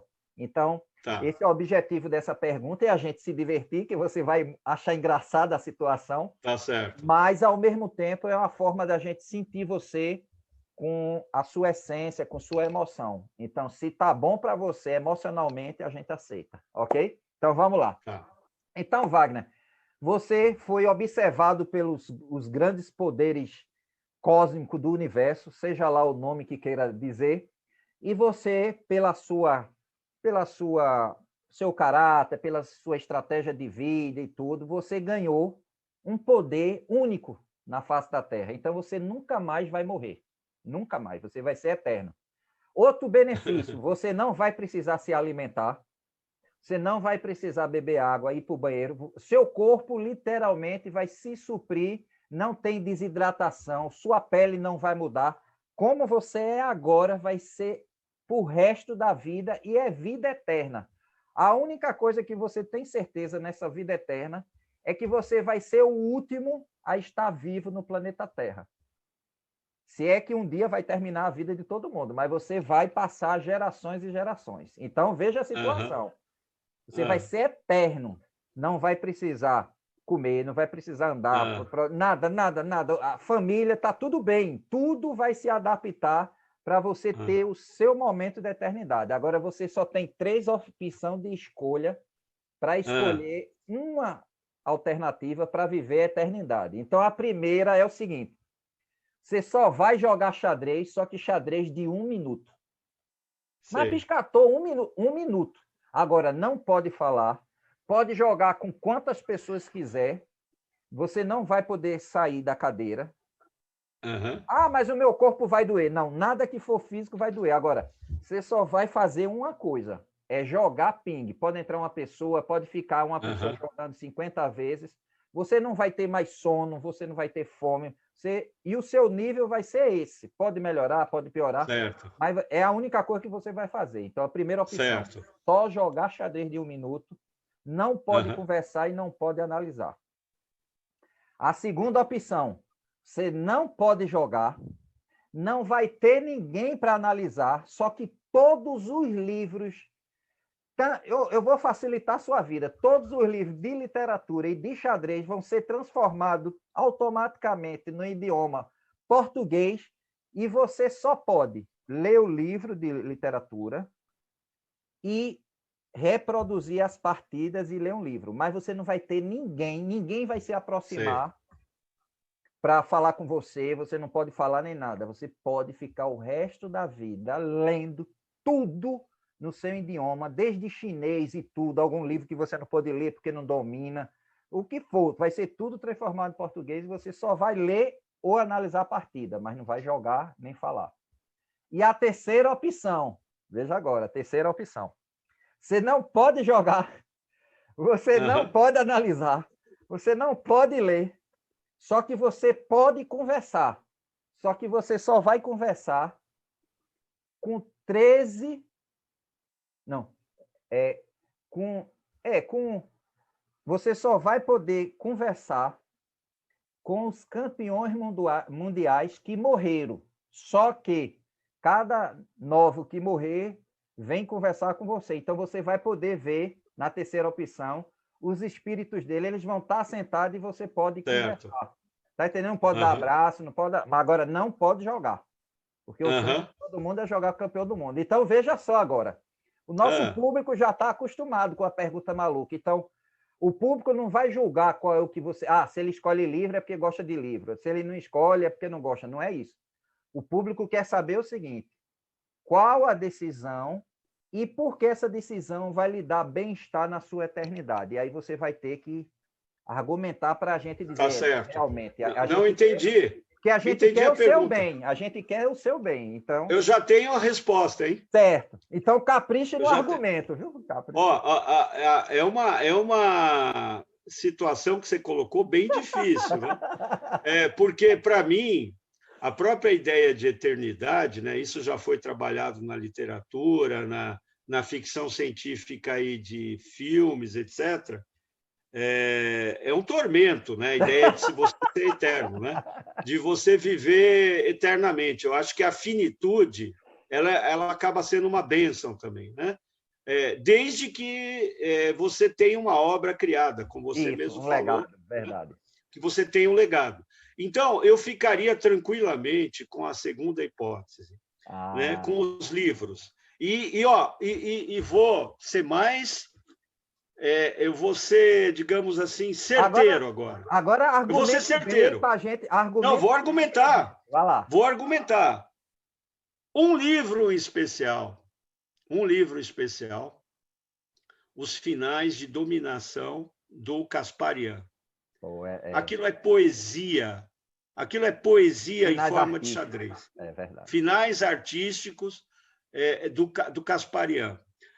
Então, você tem ali milhares de exemplos de uma beleza, e até hoje eu não consegui estudar, eu acho que 20% dessa obra. Né? Já estudei vários desses finais, mas eu diria que, para passar a eternidade, não teria melhor passatempo do que esse, para desfrutar da eternidade, porque é criação no mais alto nível. É a poesia do xadrez colocada ali. Quer dizer, Com isso, com essa resposta, eu estou reforçando aquilo que eu te falei anteriormente. Para mim, xadrez é criação, é arte, né? A gente sabe que xadrez é ciência, xadrez é competição, É né? esporte, é Esporte, entretenimento, né? é entretenimento, mas para mim, fundamentalmente, xadrez é arte, né? Criação artística, né? Possibilita que cada pessoa, cada enxadrista crie. E eu não tive acesso até hoje a uma criação artística tão grande, tamanha como foi a do Casparian nos finais artísticos que ele tão bem conseguiu congregar num livro só. Então, para passar a eternidade, nada melhor que essa obra, que para mim é o suprassumo da criação artística no xadrez, entendeu? Que legal, que legal. Então, ó, pessoal, deixa eu explicar para as pessoas que são iniciantes quando a gente fala de arte.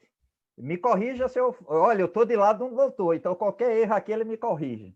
Então, é o seguinte, pessoal: arte é tudo aquilo que expressa a ação humana, porém tem que estar acabado. Por exemplo, vamos dizer que você pegou a metade do livro de Shakespeare. Você não pode dizer que conhece aquela arte, aquele livro, né, que é uma arte, é uma expressão, uma escrita.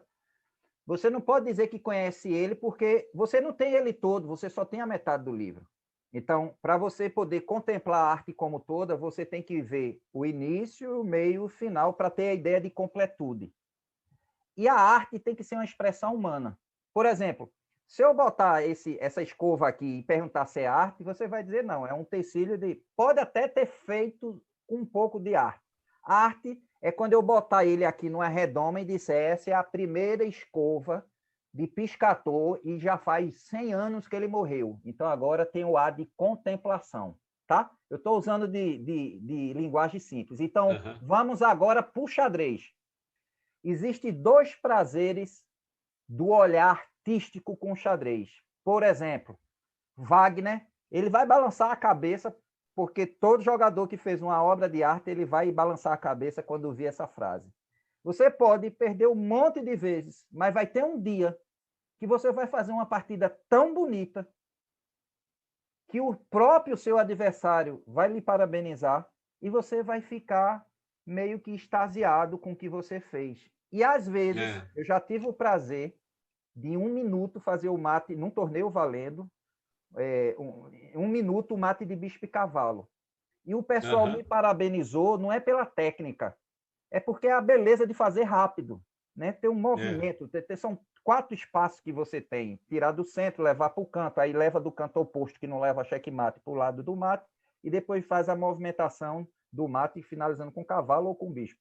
Pois bem, quando ele fala essa visão artística, é porque, ora, você admira o jogo e, ora, você cria a admiração pela arte que você fez. Então, veja o que é que ele está dizendo. Mesmo que eu não jogue mais, eu viver na eternidade com esse livro, que são várias posições criadas pelo Casparian, mas são de uma beleza tão grande quando você vai ver a solução, que existe não só uma harmonia entre as peças, mas ele, como tem esse feeling, ele estudo mais profundo da arte, ele consegue ouvir melodias sem precisar necessariamente ser uma canção. Por exemplo, é capaz dele dizer, olha, se você botar tal música aqui, caberia bem pela forma que se desenvolveu a geometria dos movimentos. Então, isso que ele está falando é um prazer muito grande, porque o xadrez ele está sempre espantando você. Ora, você vê uma criança de 8 anos ganhando com um adulto, e é uma criança, às vezes está com um pirulitão lá, mas está jogando como um adulto.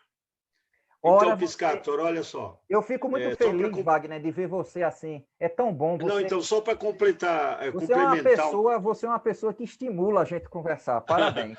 Complementar um pouquinho o que você falou, quando eu pesquisei algumas coisas para o mestrado, né, eu pesquisei um pouquinho da simbologia do xadrez, né? Legal. E uma das coisas que a gente não pode perder de vista é que, quando o xadrez surge, O mundo manifesto entendia que o mundo não era redondo, que a Terra não era redonda. Perfeito. Então, o quadrado perfeito, 8 por 8, 64 casas, é um número com um simbolismo muito forte. É um número cosmogônico que os indianos eles achavam que era a manifestação, o 64 é a manifestação de um universo. Vá falando aí, que eu vou lhe dizer. Então, veja só, o tabuleiro de xadrez, Piscato, é um universo, entendeu? Nesse universo de 64 casas, o enxadrista ele exerce a sua criatividade. Ele cria a sua obra artística. Ali ele é estimulado para a plenitude dele, né? Ele é estimulado exatamente para buscar a plenitude, uma verdade artística, vamos dizer assim, né? Quer dizer, de ele fazer uma obra que vai ser admirada por ele e por outros. Por exemplo, quando o Morphy ganha na ópera lá dos nobres, né?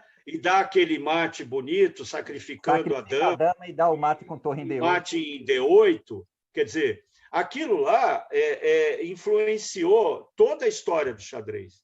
Aquela criação do Morphy, ela faz parte da cultura humana, né? Verdade. Então, ele, naquele universo no tabuleiro, ele conseguiu fazer uma obra artística, né?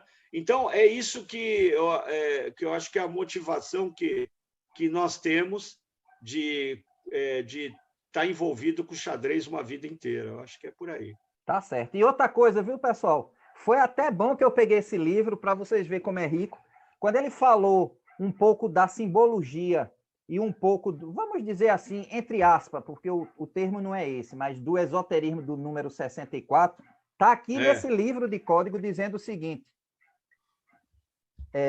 o Kama Sutra recomenda que as mulheres devem estudar 64 artes. Então, veja, existe... É isso que o Wagner está dizendo. Ele estudou algumas simbologias, o número 64... Lógico, o professor Wagner não foi para o esoterismo, mas ele está dizendo que existe alguma coisa aqui, nesse número, que atinge isso. Deixa eu só acrescentar. Você tem um tabuleiro com casas escuras e casas claras, alternadas. Isso. Então, você tem ali uma representação da vida, o dia e a noite. O dia e a noite. As diferenças, o mal, né? O bom e o mal, as diferenças, entendeu? Então, ali você tem, digamos, uma representação simbólica da vida, né? O tabuleiro, né, com as peças, e as peças em conflito, né? É uma representação da vida, né? Então, não é à toa que uma criança de 5 anos, como eu te falei, como é o caso do Henrique, que é bicampeão brasileiro, vai lá e fica fascinado pelo xadrez. Isso. Né? E como você falou, proponha uma outra coisa para o Henrique não vai querer. Ele vai querer o xadrez. Isso não é culpa de Wagner, não, é dele. Ele se encontrou como essência. Pode ter certeza disso. Agora, veja, aqui ele está mostrando porque o Kama Sutra, para o pessoal que não sabe, Kama Sutra é uma bíblia que ensina como ter uma relação sexual na forma indiana. Então, ele diz que naquela época se criava um código e quem descobriu, quebrando esse código, dizia o seguinte: recomenda-se que as mulheres, o Kama Sutra recomenda que as mulheres devem estudar 64 artes, dentre elas culinária, vestuário, massagem, preparação de perfume, e a lista ainda inclui coisas bem estranhas: magia, xadrez, encadernação de livro e carpinteiro. Vou botar aqui para vocês verem. Olha só, xadrez também. Incrível. Então, pessoal, você é professor de xadrez, está lendo isso para quê? Pessoal, conhecimento humano. Eu vou dizer uma coisa aqui, e eu quero que o professor Wagner Madeira me corrija se eu estiver muito errado, mas ele sabe que eu falo com muita essência, não com o argumento de um estudioso. Mas ler, para mim, é eu fazer com que o meu conhecimento vá para o uno, vá para aquilo que eu gosto, xadrez. Então, quando eu pego um livro desse aqui e mostro que é um livro de história sobre códigos, e que já tinha essa preocupação da mulher ser desenvolvida com 64 artes, e uma delas ser xadrez, pessoal, isso só dá orgulho para a gente. Eu acho que a gente tenta descrever o xadrez e nunca consegue descrevê-lo como completude. A gente só pode perceber uma coisa: o xadrez mexe com a sua autoestima a ponto de você realmente centralizar o seu id e ego e o superego numa relação estável de autoconhecimento. Então, por exemplo, eu tenho certeza, Wagner, quando está aqui conversando, eu sei que ele tem um volume de estudo, mas ele consegue conversar qualquer assunto porque ele consegue entender que as coisas elas se unem. Por isso que o canal de xadrez, vocês vão perceber eu sempre falando um assunto, misturando com o outro, porque eu quero que vocês entendam que o ambiente do xadrez... Ah, Piscator, então não tem gente ruim? Tem, aqueles caras que é meio chatinho, não sei o quê, mas isso é muito pequeno diante da grandeza das informações.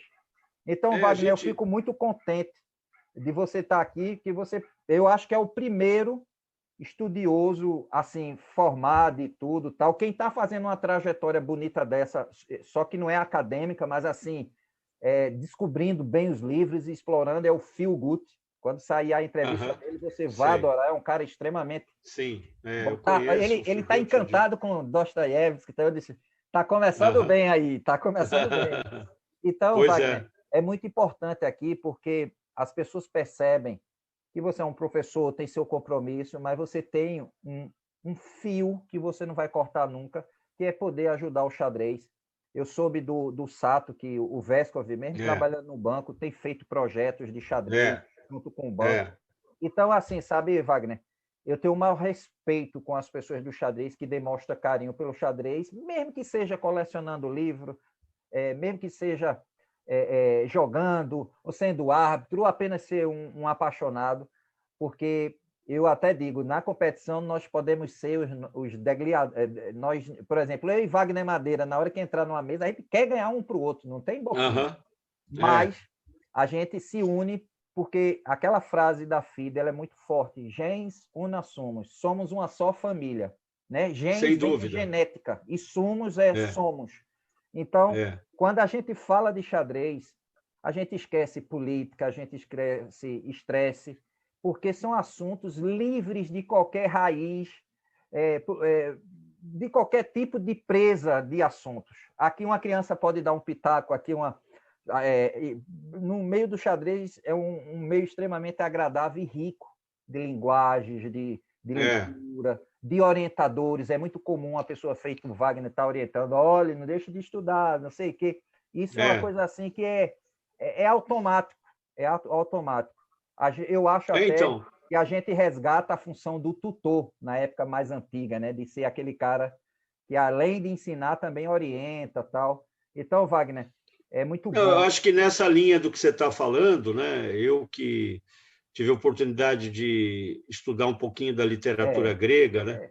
Eu fiz durante 2 anos matérias optativas de literatura grega, né? E a cultura grega valoriza a sabedoria dos mais velhos, né? Então, o que eu posso dizer é o seguinte: depois de 39 anos trabalhando como professor na escola de xadrez, eu tenho gratidão pelo que eu consegui e quero, de alguma forma, demonstrar essa gratidão, passando o conhecimento que eu acumulei para mais pessoas, né? Perfeito, compartilhando esse conhecimento.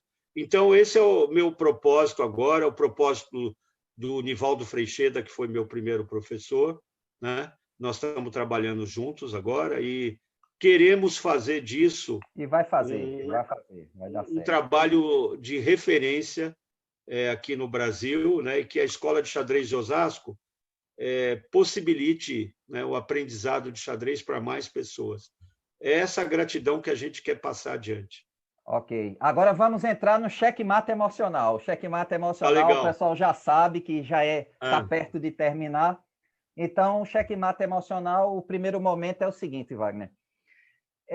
No xadrez, tem aquele momento que você ganha, que é muito importante, ganhar um título e tal, mas tem aquele momento mais íntimo, que às vezes a gente não quer falar, porque pode transmitir como uma arrogância, mas aqui nesse canal as pessoas estão acostumadas a ouvir, porque você vai poder dizer essa conquista pessoal com o xadrez, que pode ter sido algo que o xadrez ajudou, ou um campeão do mundo que elogiou, uma partida, algo muito especial. Porém, a gente, além de saber o fato, a gente quer que você explique por que foi, para a gente sentir isso, porque é uma forma da gente criar no público uma compaixão do seu sentimento. Porque se a gente também não tentar ouvir as experiências das pessoas e sentir essa tentativa de descrever a emoção, que é difícil, a gente vai poder compreender um pouco mais que nem tudo tem que ser lógico. Às vezes as coisas são de sentimentos, são sensoriais, são sentimentos, são sensações. E agora, veja, ele como professor universitário, é um momento dele falar dessa intimidade dele com o xadrez, que ele diz, olha, aqui foi o momento que realmente eu não vou esquecer nunca mais isso aqui.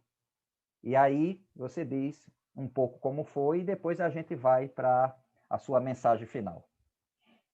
tá legal. Lembre-se Olha, de contar a história, viu? Para a gente tá viajar bom. nessa história. Então, veja, a gente, Osasco, como eu falei antes, era um bairro afastado de São Paulo.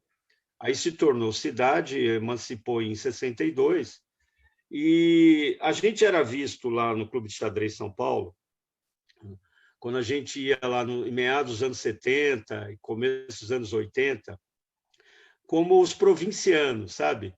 O pessoal do subúrbio.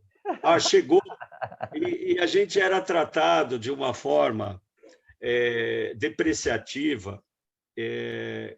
O pessoal chamava, chegou a Osascada, O chegaram pessoal não perde a oportunidade, né? chegaram os osascões, né? Isso é que dá mais Assim, vontade de ganhar, viu? não, então, e aí a gente incorporou isso com bom humor. Exatamente o que você acabou de falar. Isso nós traduzimos em uma maior vontade de ganhar, né? E a geração que eu faço parte é uma geração muito vencedora. É a geração do Antônio Rezende, que é mestre internacional, é a geração do Silvio Cunha Pereira, que é mestre FIDE, Fortíssimo é a também. geração do Francisco Terzian, que infelizmente já faleceu, que era um jogador de nível de mestre, né? Então, eu estou citando esses jogadores porque nós quatro, nessa ordem, Rezende, Silvio, Terzian e Madeira, nós fizemos parte de uma equipe que, em 85, fomos disputar o Campeonato Brasileiro Interclubes em Curitiba. Era a primeira vez que Osasco jogava um Campeonato Brasileiro Interclubes, né?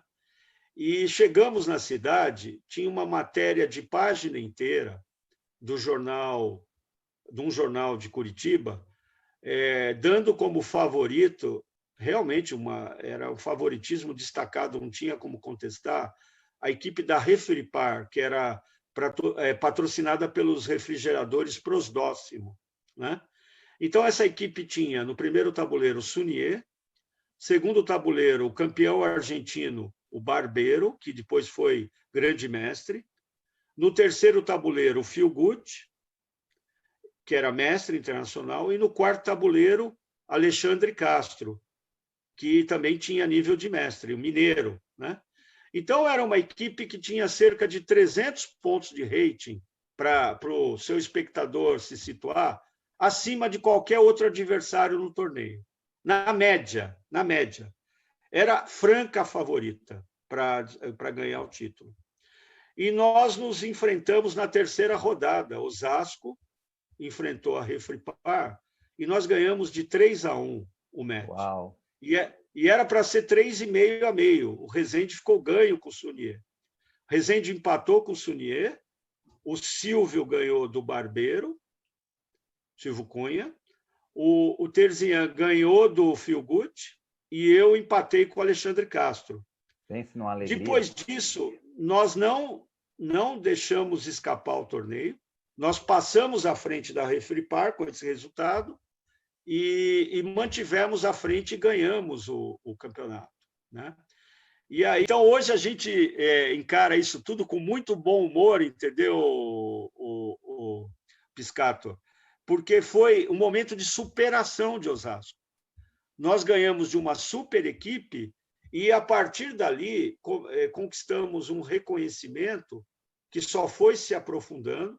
Ganhamos em 87 de novo, 89 e 90. Fomos 87 em Curitiba de novo, 89 em Campinas e 90 em Guarapuava. E aí o troféu era de posse transitória. Quem ganhasse 3 vezes consecutivas ou 4 alternadas teria o troféu em definitivo. Nós temos aquele troféu na Escola de Xadrez. Eita, que coisa. É a única equipe no Brasil que tem esse troféu. 4 vezes campeã brasileira interclubes. Então, foi um momento de superação e de afirmação do xadrez de Osasco, né? De afirmação de uma coletividade que não se deixou, digamos, não se deixou se intimidar, né, com a brincadeira. Intimidar pelo preconceito que tinha lá no clube de xadrez, não se deixou intimidar pelo fato de enfrentar adversários teoricamente mais fortes, e fomos em busca de um título que era, digamos, um sonho, e conseguimos, né? Então, foi um momento de superação. Eu diria que esse é um momento que eu gostaria de registrar aqui. Muito bonito. 1985, em Curitiba, Campeonato Brasileiro Interclubes, Osasco campeão. Que legal. E eu vou fazer uma vírgula aqui, porque tem público de tudo que é tipo.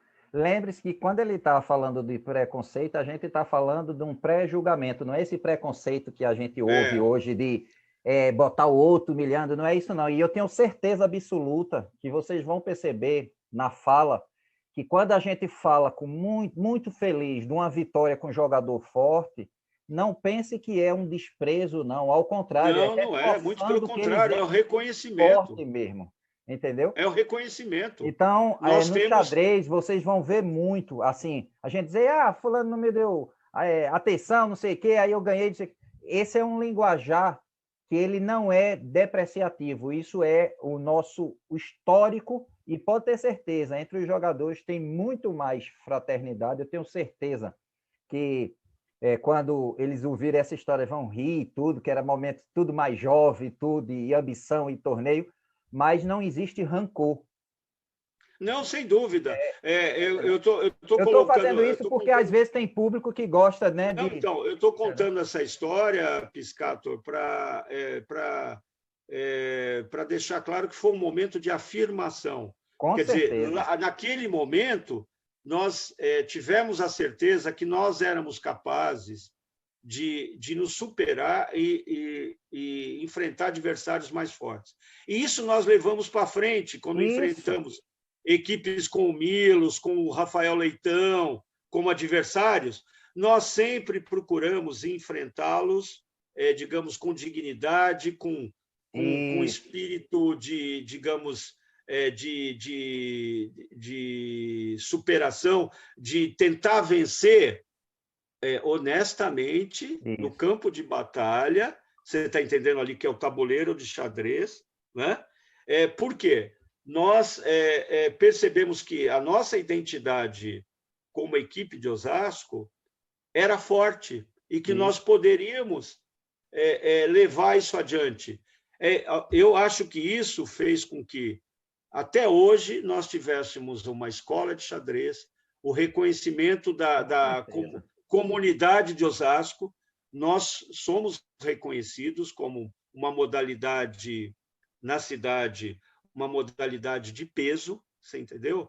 Então, é isso que faz com que a gente possa levar o nosso trabalho adiante. Isso. Né? E é uma parte histórica que tem que ser contada. Exatamente. Né? Para conhecer.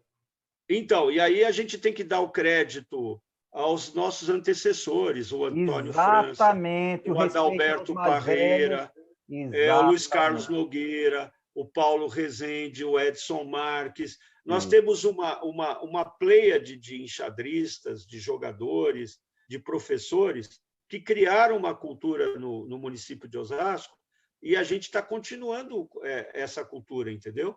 Não, com Então, certeza. esse episódio que eu citei de 85, acho que ele foi um marco de superação, entendeu? Não, com certeza. E assim, tem que ser lembrado porque a história é isso mesmo. Cada um tem uma jornada que precisa ser conhecida, né? Porque a gente tem que montar hoje o conceito da cultura do xadrez mundial, não só pela fala de uma pessoa, mas montar esse quebra-cabeça e ouvir a história de cada um. Aí sim a gente pode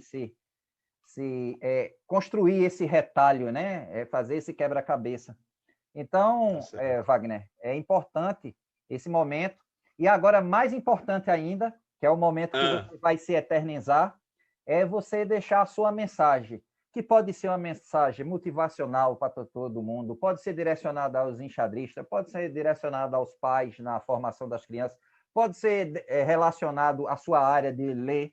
Então, é um momento que se desprende qualquer coisa e a pessoa que está curtindo a sua fala e tudo poder levar o checkmate emocional agora, literalmente, com a mensagem que ele vai refletir e daqui a alguns anos, que seja muitos anos na frente, quando você estiver vendo ali seus tataranetos assistindo, dizendo, eita, vovô não sabia dessa história, não sei o quê. Olha, você está me dando uma oportunidade bem bacana agora. Veja, uma coisa que eu ainda faço, eu participo de um grupo de estudo na Faculdade de História da USP, é um grupo de estudo sobre humor, né? Ah, certo. Tem na coordenação o maior especialista de humor no Brasil, chamado Elias Saliba, é um professor da Faculdade de História da USP. Certo. Ele tem um livro publicado pela Companhia das Letras chamado Raízes do Riso, que é um clássico aí da área de estudos de humor, né? Então, a história que eu vou contar é uma história que não poderia deixar de ter senso de humor, porque eu acho que o humor ele é fundamental para a gente levar no nosso trabalho, né? Na nossa vida. O fato de eu ser professor de xadrez e professor de literatura tem muito a ver com humor. Por quê? Eu tenho prazer no que eu faço. Eu levo com bom humor o meu trabalho. Você está entendendo? Então, tem uma história que aconteceu no xadrez de Osasco que eu quero compartilhar aqui. Eu não jogava ainda, mas essa história foi passando de geração a geração. Foi no começo dos anos 70, Osasco foi jogar um amistoso, naquela época era muito comum. Osasco encheu um ônibus de enxadristas e foi para Bragança Paulista. Você já ouviu falar de Bragança? Já. Que tem um time Bragantino, né? Que fica mais ou menos a uns 150 quilômetros de Osasco, né? Então, fomos fazer eu falo fomos, eu não fui, mas a cidade foi fazer um amistoso contra os enxadristas de Bragança Paulista. Chegando lá, chamou a atenção um enxadrista de Bragança chegando com a sua bicicleta, um velhinho, e a bicicleta ele tinha aqui na canela aquela espécie de pulseira para não prender a calça ali no, como é que se diz, No na pedal. roda, no pedal e na roda, né? E esse enxadrista velhinho de Bragança, que infelizmente eu não sei o nome, ele foi jogar com um jogador nosso, o Luiz Carlos Nogueira, que é um grande amigo, né? Começou a jogar xadrez um pouco antes, né? Mas é da minha geração também.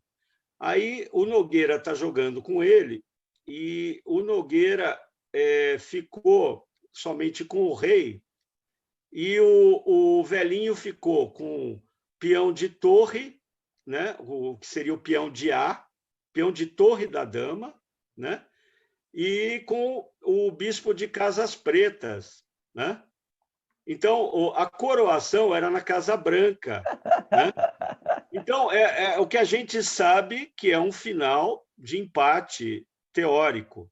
Você chama o árbitro, o rei fica ali em A8, em B8, e não vai acontecer nada. Ou você vai afogar o rei, ou não vai ter progressão nenhuma, né? E aí o velhinho começou a tentar ganhar do Nogueira de qualquer jeito, né?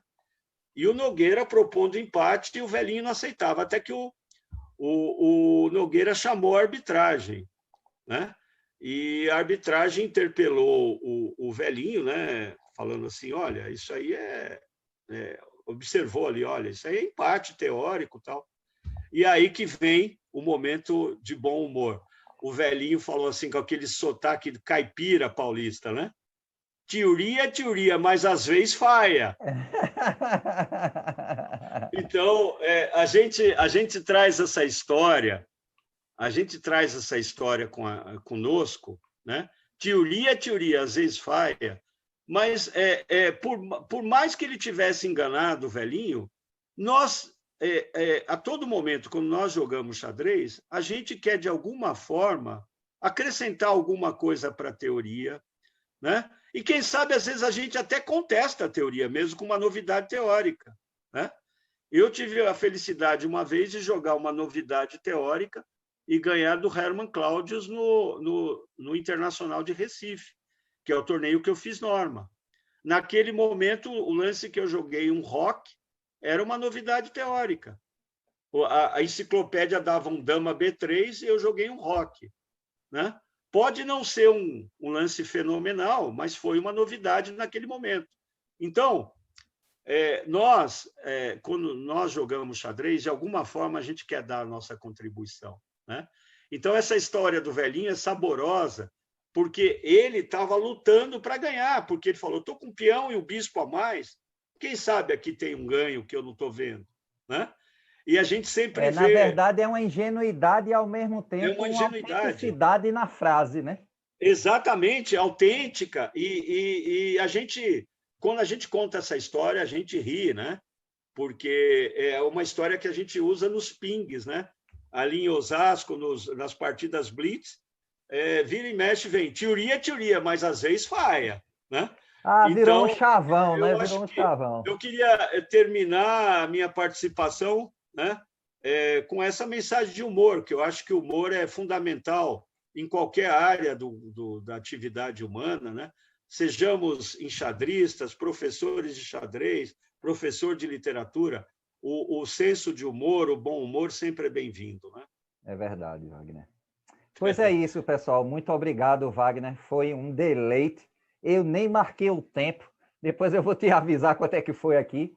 Mas foi muito agradável. Você é uma pessoa muito culta, muito flexível nos assuntos. A gente foi e voltou, saiu e voltou. E você realmente tem um bom papo. Eu já sei que se a gente fosse de ônibus de Recife a São Paulo conversando, com certeza o tempo ia passar rápido, viu?